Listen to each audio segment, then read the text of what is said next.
In this episode, the focus is on an experiment that attempts to prove that a new type of battery cell can remain stable in conditions that are nearly double the temperatures at which conventional lithium-ion batteries normally operate. These extreme conditions include temperatures of 80 degrees Celsius and even 100 degrees Celsius. The company behind this bold claim, Donut Lab, appears determined to convince the world that its solid-state battery technology represents a genuine breakthrough. To support its claims, the company has adopted a strategy of releasing a new test result approximately every 2 weeks. Each new test is designed to highlight another capability of the battery and gradually build confidence in the technology. In the latest announcement, Donut Lab revealed the results of a second independent battery test in which the battery cells were heated to 100 degrees Celsius and then discharged.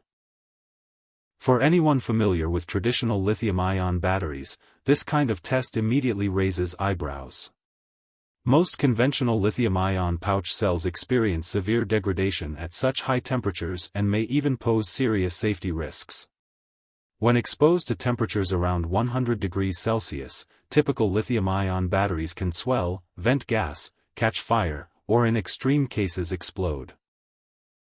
Yet according to Donut Lab, its solid-state battery not only survives these conditions but actually demonstrates a surprising increase in capacity when tested at higher temperatures. Because many viewers simply want to know the headline conclusion immediately, it can be summarized this way: Donut Lab claims its battery performs better at extremely high temperatures than at room temperature. However, while that claim is intriguing, the details of the test raise several important questions that make the story far more complicated than the headline alone suggests. Before discussing the new results, it is useful to remember what happened in the first independent test that Donut Lab publicized. In that earlier test, the company demonstrated that its battery could charge from 0 to 80% in only 5 minutes. Such a charging speed would represent a massive leap forward for electric vehicles and energy storage systems if it proves to be accurate and scalable. However, that result also sparked considerable skepticism among experts and engineers because it pushed beyond the limits typically associated with existing battery chemistry. In the second independent test, the goal was not to demonstrate charging speed but to show how the battery performs in extremely high-temperature environments. Just like the first test, the second experiment was conducted by VTT, Finland's largest state-owned applied research organization and technology research center. VTT has a strong reputation for technical research, but it is important to understand its role in this context. VTT did not design the experiment itself, nor was it tasked with verifying whether the battery technology truly works as claimed. Instead, the organization simply tested the device that Donut Lab provided while following the exact testing plan supplied by the company. In other words, VTT performed a technical service according to the client's instructions rather than independently validating the entire technology. The battery tested by VTT was identified as the DL2 model and was described as having a nominal capacity of 26 amp-hours and a nominal energy content of 94 watt-hours. To help put this number into perspective, it is useful to compare it with something familiar. A typical smartphone battery, such as the one used in many modern phones, usually has a capacity of around 3 to 4 amp-hours.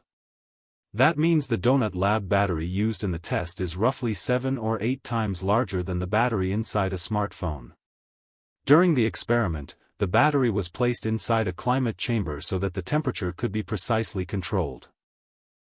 VTT also placed a steel weight of approximately 2.4 kilograms on top of the battery to apply mechanical pressure. In addition, a temperature sensor was positioned underneath the battery to accurately monitor thermal conditions throughout the test.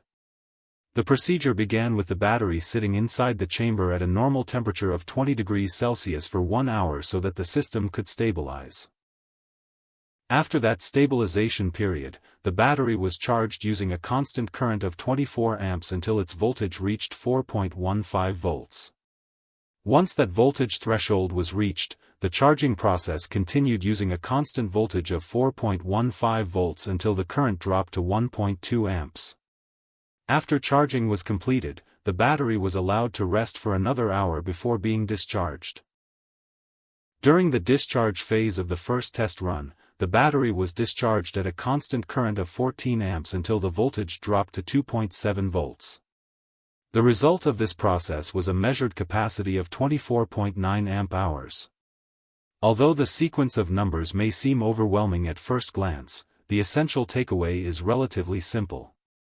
Under standard conditions at room temperature, the battery delivered 24.9 amp-hours of capacity, which is about 4% lower than the nominal capacity of 26 amp-hours stated by the manufacturer.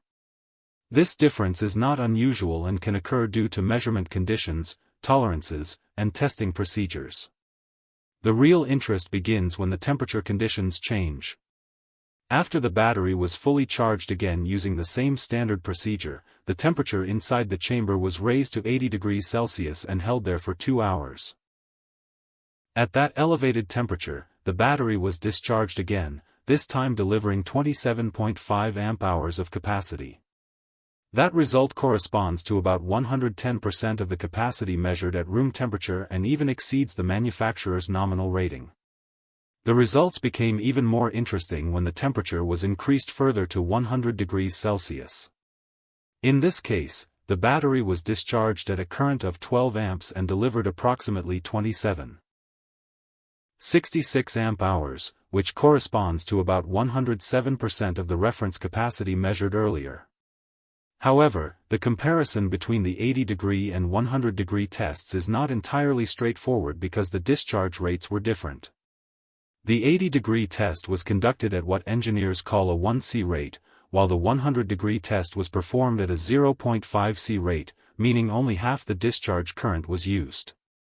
Because of this difference, the two results cannot be directly compared. One of the unanswered questions is why the researchers did not repeat the 100-degree test at the same 1C discharge rate used earlier. This detail has not been fully explained and has sparked discussion among observers. Another important observation emerged after the high-temperature test was completed. VTT noted that the battery pouch had lost its vacuum after the discharge at 100 degrees Celsius. Although the battery continued functioning and could still be charged afterward, the loss of vacuum suggests that gas formed inside the pouch during the test. This gas formation could be related either to the battery chemistry itself or to the materials used in the packaging. Standard battery pouch packaging usually relies on a layered structure that includes aluminum foil bonded to inner polymer layers using special adhesives. One commonly used adhesive is a polyolefin compound that tends to melt at temperatures around 85 degrees Celsius. If that adhesive begins to soften or degrade at higher temperatures, it could compromise the integrity of the pouch seal. Testing at 100 degrees Celsius may therefore have pushed the packaging material beyond its intended operating range. Earlier statements from Donut Lab claimed that the battery could operate safely across a temperature range from -30 degrees Celsius up to 100 degrees Celsius while retaining more than 99% of its capacity. The VTT results appear to support strong performance at high temperatures, but they do not yet confirm the low-temperature claim because testing at -30 degrees Celsius was not included in this experiment. Despite these uncertainties, it is fair to acknowledge that Donut Lab has demonstrated a level of transparency that is relatively unusual among battery startups. Publishing 2 independent test reports within a short period and allowing a recognized research organization to conduct the measurements does help build some credibility. The ability to maintain or even increase capacity at 80 and 100 degrees Celsius is particularly notable because conventional lithium-ion batteries are extremely sensitive to high temperatures. Most lithium-ion cells are designed to operate safely only up to around 60 or 70 degrees Celsius. Beyond that point, internal chemical reactions accelerate, battery lifespan decreases rapidly, and the risk of thermal runaway becomes much higher. The fact that Donut Lab's battery appears to tolerate such temperatures suggests that its internal structure may indeed differ significantly from traditional lithium-ion designs. The company states that its battery does not use a flammable liquid electrolyte, which would explain why it could remain stable at higher temperatures.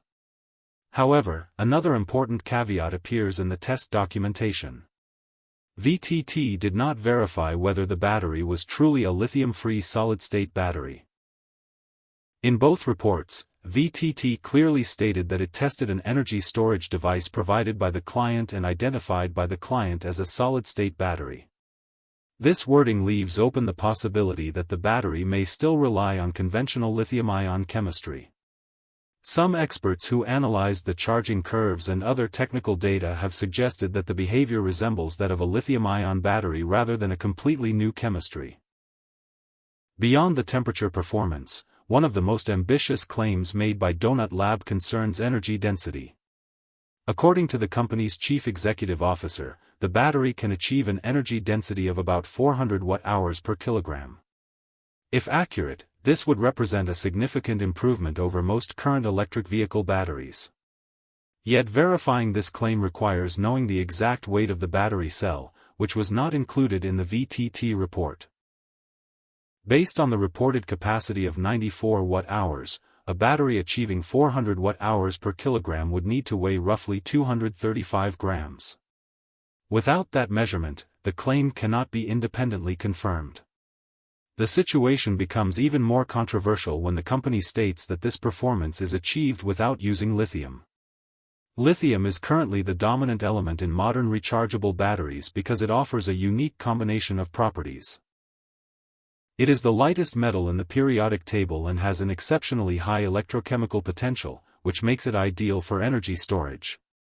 Removing lithium from the equation usually means relying on heavier elements such as sodium or zinc, which tend to produce batteries with significantly lower energy density.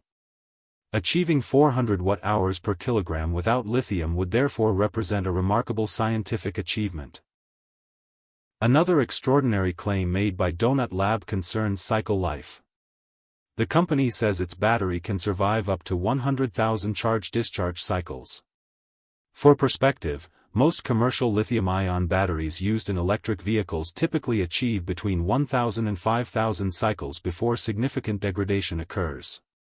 Even advanced solid-state prototypes that have been independently validated usually reach only a few hundred cycles. Testing a battery for 100,000 cycles would require an enormous amount of time, which raises questions about how such a claim could already be verified. The company also states that its battery can retain more than 99% of its capacity at temperatures as low as -30 degrees Celsius, but this claim has not yet been independently tested. At the same time, Donut Lab argues that its batteries could be cheaper than lithium-ion batteries because they use abundant and environmentally friendly materials. However, no independent cost analysis has been released so far. Meanwhile, major companies such as Toyota, Samsung SDI, CATL, and BYD are still working toward their own solid-state battery technologies, with most expecting commercial production around 2027 or later. None of these companies claims to have a production-ready battery that simultaneously achieves the energy density, charging speed, cycle life, and temperature performance described by Donut Lab. For that reason, the next few weeks could be critical. Donut Lab's chief executive has promised that these batteries will soon be delivered for use in Verge electric motorcycles. Once engineers and independent experts begin examining those battery packs directly, it should become much clearer whether the technology truly represents a revolutionary breakthrough or whether the claims have been overstated. Until then, the situation remains uncertain. History has shown that small teams can occasionally produce world-changing innovations, but extraordinary claims require equally extraordinary evidence. At the moment, the available data suggests that something interesting may indeed be happening inside Donut Lab's battery, but it is still too early to declare a full technological revolution.